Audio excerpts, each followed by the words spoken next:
Mara Bellingham smiled sweetly as she placed a delicate crystal glass in front of Isla. "A special cherry wine, just for you, dear," she said, her voice dipped in false warmth. Isla's stomach tensed. Seconds earlier, she had walked in on her mother-in-law alone in the kitchen, tilting a small glass vial into one of the wine glasses. No scent, no color, just the unmistakable flick of a practiced wrist. "Thanks," Isla replied calmly, masking the chill that crept up her spine. As Margot turned her back to wipe the counter, Isla smoothly switched the glass meant for her with the identical one beside it. Meant for Charles, Margot's husband. No hesitation, no guilt. If Margot wanted to play games, Isla would simply let the truth reveal itself. Back at the table, Charles took a long sip as Margot watched Isla expectantly. Isla held her gaze and lifted her water glass instead. 45 minutes later, the sound of retching echoed down the hallway. Charles, pale and shaking, stumbled toward the guest bathroom, while Margot's face drained of all color. She simply folded her napkin, set it gently on her plate, and met Margot's eyes across the table. And in that silence, everything changed. Isla Merrick had never fit the Bellingham mold. At 34, she had built a successful career as a freelance graphic designer, working with eco-Comptic brands and international publications. But to Margot and Charles Bellingham, it would never be enough. From the moment she'd married Leo, their oldest son, Isla had been treated like a temporary visitor in their gilded world of wine estates, charity galas, and power lunches. Charles, a sharp-tongued real estate mogul, often dismissed Isla's work as pretty pictures, while Margot, a former gallery curator turned socialite, would praise her design with a tight-lipped smile before questioning when she planned to settle down into something more stable.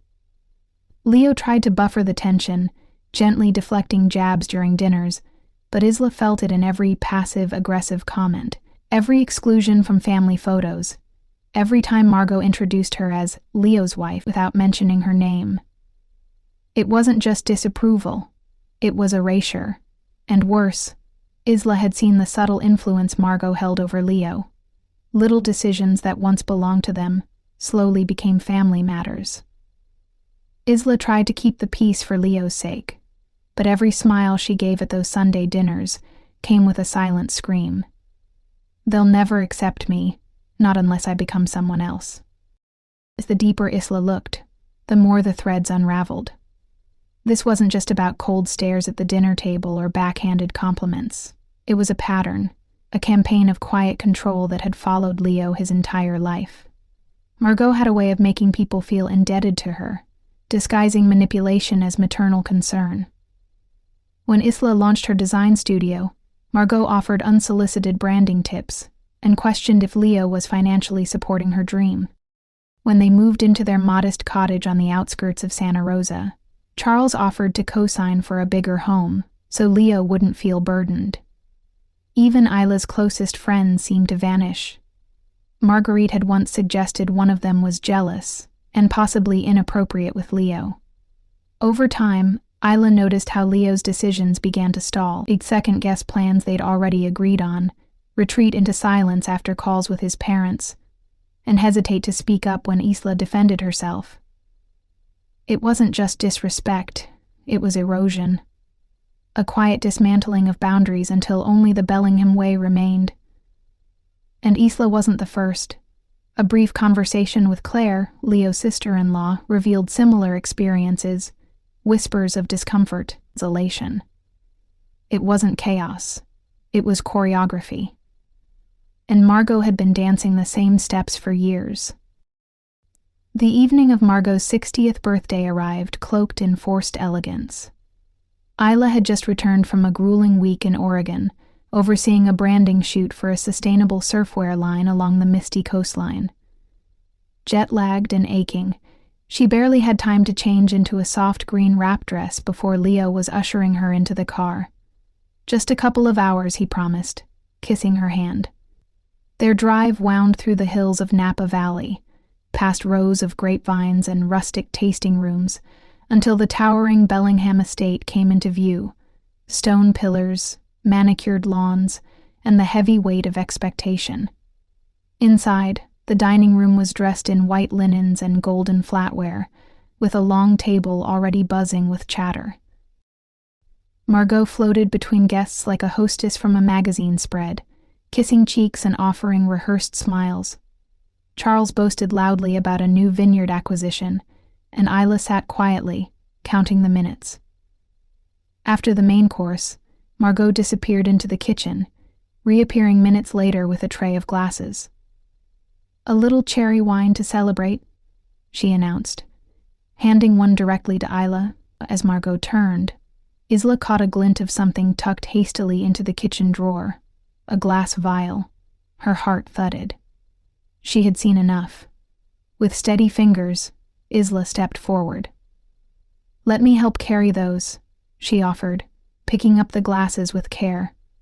No one noticed the subtle switch she made behind the counter, and no one questioned why Isla sipped water while Charles drained his glass. Isa's fingers didn't tremble as she carried the tray into the dining room, though her pulse pounded in her ears. She positioned the tampered glass carefully in front of Charles, who was distracted by his phone, and set the untouched wine in front of her own place. Margot watched from across the table, her expression unreadable, the corners of her mouth twitching into something too poised to be sincere. "A family," she said, raising her glass. Everyone followed Isla. Isla only lifted her water, clinking glasses with a soft smile that didn't reach her eyes. As the chatter resumed, she stole a glance at Charles. He took a long sip, oblivious. Isla didn't flinch. If she was wrong, she'd made a strange and silent protest. But if she was right, and every instinct told her she was, then this was no longer just an uncomfortable family dynamic. It was a silent war. And she'd just fired the first shot. It began with a twitch in Charles's cheek, barely noticeable beneath the ambient clinking of silverware and low hum of conversation. Then came the beads of sweat along his temple, the uneasy shifting in his chair, and finally the abrupt scrape of wood against tile as he stood, pale and dazed. "Excuse me," he muttered, pushing away from the table and disappearing down the hallway. Seconds later, the sounds of violent retching echoed through the estate. Margaret froze mid-sentence, her fork suspended above a slice of pear tart.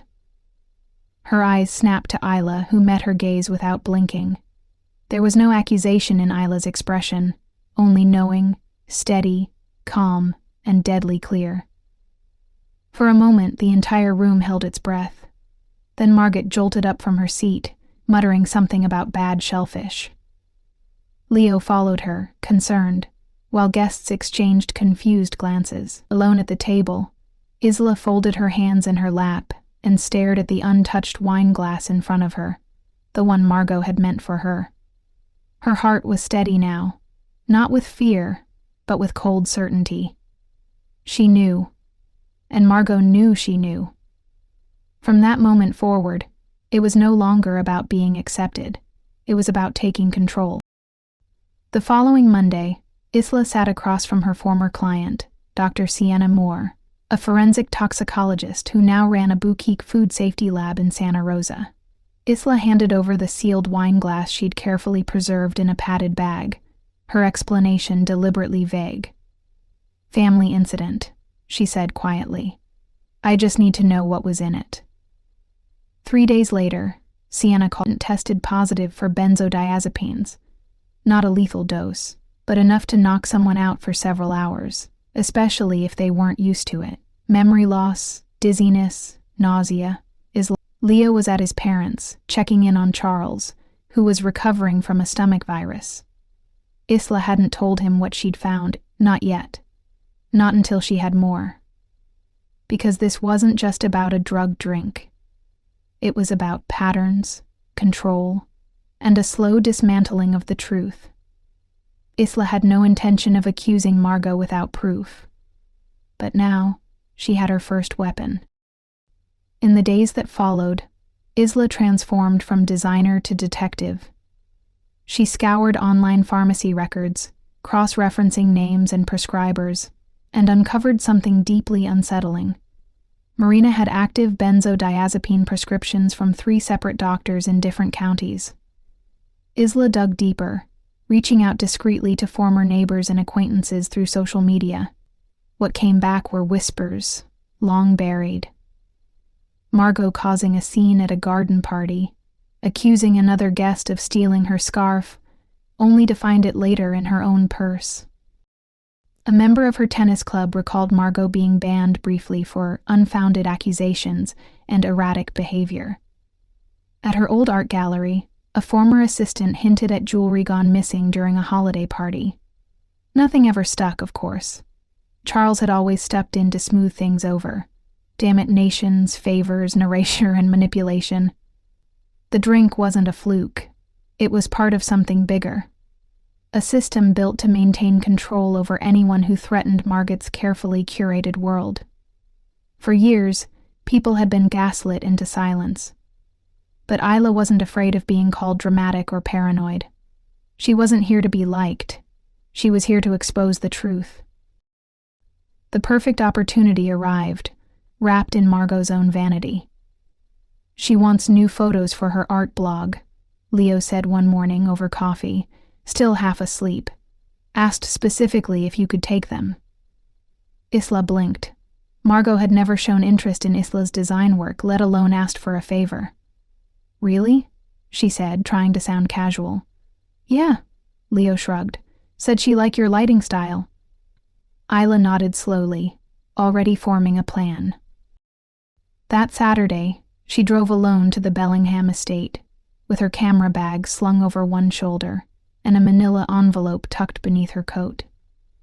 Margot greeted her in a tailored cream blazer and perfectly set hair, the image of elegance. "Charles is at the club," she said breezily. "Just us girls." Isla set up the lighting near the garden patio, then turned to her. "Before we start, I have something you should read." She handed Margot the envelope. Inside, the toxicology report, printed pharmacy records, and summaries of her past incidents. Margot's hand trembled slightly as she flipped through the documents. "This is absurd," she whispered. Isla's voice remained calm. "We both know what happened. The only thing I don't know is why." Margot looked up, and for the first time the mask cracked. Marina's jaw tightened as she clutched the papers, her polished exterior slipping beneath the weight of exposure. "You're not good enough for my son," she snapped, her voice low and sharp. "You never were. Leo needs a partner who brings stability, not someone chasing magazine covers and boutique clients." Isla didn't flinch. "And drugging me to sabotage a design keynote? That's your version of stability?" Age narrates narrowed. "It wasn't meant to harm you, just to keep you home. Make you miss that ridiculous event so Leo would start seeing you for who you really are." Isla's lips curled into something between pity and rage. "Well, now I see you for who you are, and here's what happens next. You're going to tell Charles what you did. Then, both of you are going to start treating me with the respect I've more than earned." Marina scoffed. "You think Leo will believe you over his family?" Isla stepped closer. "No, but he'll believe this." She tapped the envelope. "The lab report, the prescriptions, and the neighbors you've alienated. Are you willing to risk your relationship with your son just to win this little war?" Marina said nothing, but Isla knew she'd heard every word. The retaliation came faster than Isla anticipated. 2 days after the photo session, Leo came home holding his phone, his brow furrowed.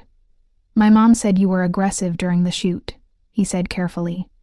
"She was crying when she called." Isla's stomach dropped, but she kept her tone even. "She's lying." She walked over to her desk, pulled out the lab report, the printed prescriptions, and a series of texts from Margot, each one more passive-aggressive than the last. "This is what really happened," she said, laying them out one by one. Feeling hovered, torn, flipping through the pages. She said you threatened her." Isla didn't raise her voice. "I gave her a choice. I gave threaten, I protected myself." But she could see it in his eyes, The seed of doubt had already been planted. Murata had already known how to frame herself as the victim and Isla as the emotional outsider. For the next 2 weeks, Leo was distant, quiet. He took calls in the other room. He visited his parents more often, and when he came back with silence. Isla didn't cry. She just worked longer hours, waiting for the moment Margot would slip. Because she always did. The package arrived in a plain manila envelope with no return address, just Isla's name scrawled across the front in bold black ink. Inside was a small USB drive and a single note. "You need to see this." Isla plugged it into her laptop, her breath catching as the screen filled with time-stamped security footage from Margot and Charles's kitchen, dated the night of the birthday dinner. There was Margot, clearly pouring something from a vial into a wine glass. There was Isla walking in, swapping glasses, and there was Charles, sipping the tampered drink. Isla watched, frozen. But the real bombshell came in the next clip. Margot and Charles arguing in the living room after guests had left. "You gave him the wrong glass again," Charles hissed. Margot snapped back. "Maybe if you didn't criticize everything I do, I wouldn't have to fix it myself." Isla sat back, stunned. Not only had Margot done this before, Charles knew about it. Moments later, a second video, Claire, Daniel's wife, appearing on screen. "I couldn't stay quiet," she whispered into the camera. "They did this to me too. Tried to destroy my marriage. I'm sorry it took me this long." Isla's hands trembled. She wasn't alone anymore. Isla didn't tell Leo what was coming until the night of the dinner. "Just trust me," she said gently, loading her laptop into her bag and checking the HDMI cable for the 3rd time. Claire and Daniel arrived first, visibly tense. Isla had invited them without explaining why, but Claire's knowing glance told her it didn't matter. They were ready. The Bellingham estate looked deceptively serene under the soft glow of outdoor lanterns, but the moment everyone gathered in the living room, Isla's tone turned sharp. "There's something you all need to see." She connected the laptop to the TV, dimmed the lights, and pressed.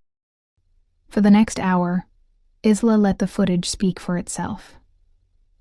Margot tampering with the drink, Charles sipping it, the post-dinner meltdown, and the clips of the couple coldly plotting against Isla and Leo's marriage. Margot tried to interrupt. "This is edited. You're twisting—" Isla held up a hand. "There's more—" Then came Ghost White. That's not my parents." Claire placed a hand on his arm. "It is. And it's time we stop pretending otherwise." Leo hadn't said a word, but as the final video faded to black, he turned to Isla, his eyes rimmed with tears. "I believe you," he said, voice shaking. "I'm so sorry." For the first time in weeks, Isla exhaled. The house that had once tried to break her now sat in stunned silence. She hadn't just shown them the truth. He had forced them to finally see it. The next morning, Isla returned to the Bellingham estate alone, this time not as a guest or daughter-in-law seeking approval, but as someone holding all the leverage. She handed Charles a sleek USB drive, identical to the one used at the confrontation. "It contains everything, the footage, lab reports, testimonies," she said calmly.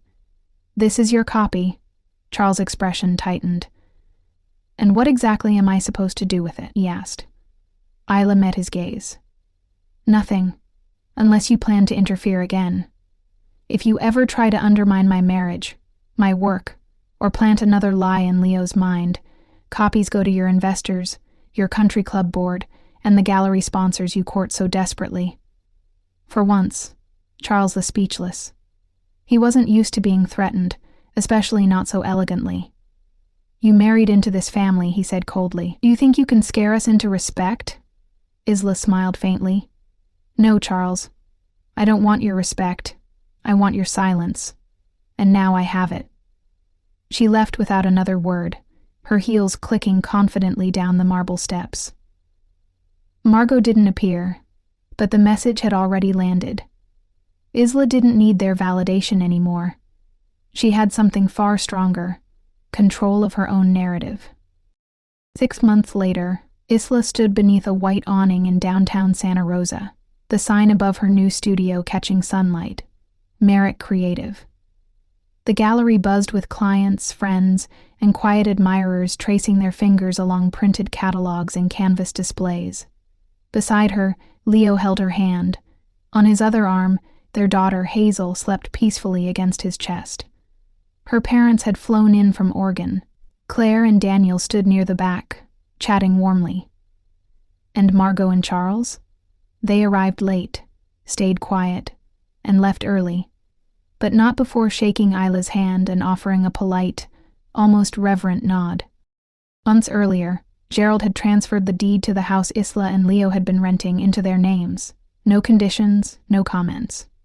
Margot never apologized, but the hovering critiques and manipulations had stopped. Isla didn't need their change. She only needed their surrender. As the sun dipped behind the vines in the distance, Isla and Leo sat on their porch, baby monitor humming softly. "They won't ever change, will they?" Leo asked. Isla shook her head. "But they know they can't change us." She looked out over the hills, feeling the quiet power of a life lived on her terms. The victory hadn't come from revenge or rage. It had come from refusing to play by their rules, from standing still while the chaos collapsed around her. In the end, success wasn't proving them wrong. It was proving to herself that she never needed their approval to begin with. The story of Isla Merrick teaches us that true strength isn't found in shouting the loudest. It's in standing firm when others try to silence you. Isla didn't win by becoming vengeful or cruel. She won by holding her integrity, gathering truth and refusing to be erased. In a world where manipulation can hide behind manners and control can wear the mask of concern. Her journey reminds us that protecting your peace often means walking away from approval and walking toward self-respect. In the end, living honestly and on your own terms is the most powerful revenge of all.